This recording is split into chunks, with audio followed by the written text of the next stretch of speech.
Hi, my name is Gina Petrovich, and I am Rhuark and Petra's mother. Rhuark's in first grade, and Petra's in kindergarten, and this book is called Strega Nona.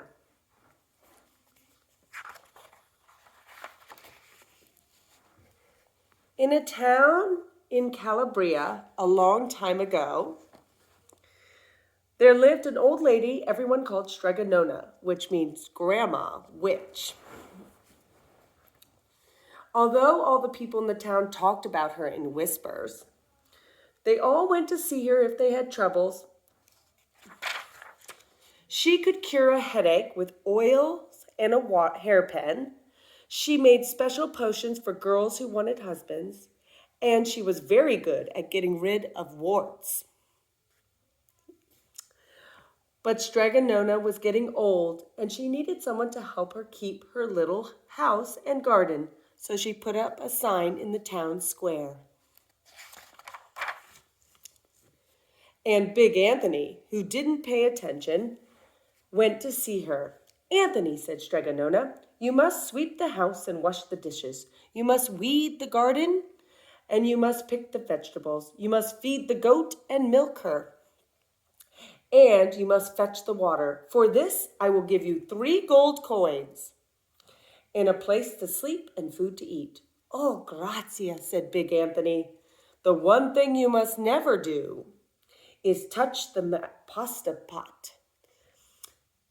It is very valuable, and I don't let anyone touch it." "Oh, see, yes," said Big Anthony. And the days went by. Big Anthony did his work, and Strega Nona met with the people who came to see her for headaches, husbands, and warts. Big Anthony had a nice bed to sleep in next to the goat shed, and he had food to eat. One evening, when Big Anthony was milking the goat, he heard Strega Nona singing. Peeking in the window, he saw Strega Nona standing over the pasta pot. She sang, "Bubble, bubble, pasta pot, boil me some pasta nice and hot. I'm hungry and it's time to sup." And the pasta bubble boiled and bubbled and suddenly was filled with steaming hot pasta. Then Strega Nona sang, "Enough, enough, pasta pot, I have my pasta nice and hot. So simmer down my pot of clay until I'm hungry another day." "How wonderful," said Big Anthony. "That's a magic pot for sure." And Strega Nona called Big Anthony in for supper. But it's too bad for Big Anthony because he didn't see Strega Nona blow 3 kisses to the magic pasta pot. 1, 2, 3. And this is what happened. The next day, when Big Anthony went to the town square to fetch water, he told everyone about the pasta pot. And naturally, everyone laughed at him because it sounded so silly. A pot that cooked all by itself? "You better go and confess to the priest," Big Anthony said. "Such a lie." And Big Anthony was angry, and that wasn't a very good thing to be. "I'll show them," he said to himself. "Someday I will get the pasta pot and I'll make it cook, and then they'll be sorry." That day came sooner than Big Anthony would thought, because 2 days later, Strega Nona said to Big Anthony, "Anthony, I must go over the mountain to see my friend Strega Amelia. Do all your chores, and remember, don't touch the pasta pot." "Oh, yes, Strega Nona." But Big Anthony was thinking, my chance has come at last. As soon as Strega Nona was out of sight, Big Anthony went inside and pulled the pasta pot off the shelf and put it on the floor. "Now let's see if I can remember. Bubble, bubble, pasta pot, boil me some pasta nice and hot. I'm hungry and it's time to sup. Boil enough pasta to fill me up." And sure enough, the pot bubbled and boiled and began to fill with pasta. "Aha!" And he ran to the town square and said to all, "Everyone, get forks and platters, get bowls and spoons. Pasta at Strega Nona's for everyone." Everyone laughed, but they went and got forks and knives and everything and came to Strega Nona's house, and the pasta pot was boiling, full of pasta, nice and hot. Big Anthony was a hero. He scooped out pasta and filled the plates and platters and bowls. And there was more than enough for all the townspeople. And some people came back for more than one bowl. But the pot was never empty. When they all had their fill, Big Anthony sang, "Enough, enough, my pasta pot. I have my pasta nice and hot. So it simmered down my pot of clay until I'm hungry another day." But he did not throw the 3 kisses. He went outside and everyone clapped, but he was listening so much to everybody clapping that he didn't look at the door. And the pasta was pouring out of the pot all over the floor and was coming out the door.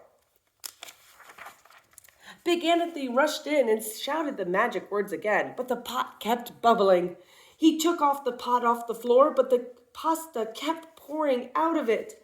He grabbed the cover and put it on the pot and sat on it, but the pasta just pushed the cover out of the way, and Big Anthony spilled on the floor of Strega Nona's house. Stop! But the pasta did not stop. If somebody hadn't grabbed Big Anthony, the pasta would have covered him up. The pasta filled the whole house. Out the windows and through the doors came the pasta, and the pot kept right on bubbling. The townspeople began to worry. "Do something, Big Anthony." Big Anthony sang the magic song again, but without the 3 kisses, it did no good. By this time, the pasta was on the way out the road, and the people were running ahead to keep ahead of it.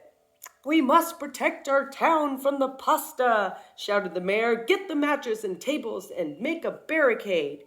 But even that didn't work, and the pasta kept on coming.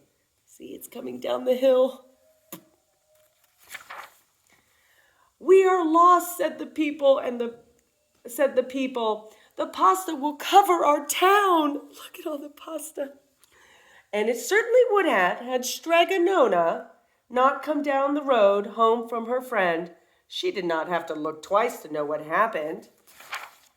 She sang the magic song. She blew 3 kisses, and with a sputter, the top pot stopped boiling and came to a halt. "Oh, grazie, thank you, Strega Nona." But then they turned to Big Anthony. "You are the one that caused this. You should be in trouble." "Now wait," said Strega Nona. "The punishment must fit the crime." And she took out a fork from the lady standing nearby and gave it to Big Anthony. See the fork? "All right, Anthony, you wanted pasta from my magic pot, and I want to sleep in my little bed, so begin eating." And he did. Poor Big Anthony. Look at his big belly. And Strega Nona slept in her little bed. The end. I hope you enjoyed that. Bye, everyone, and happy holidays.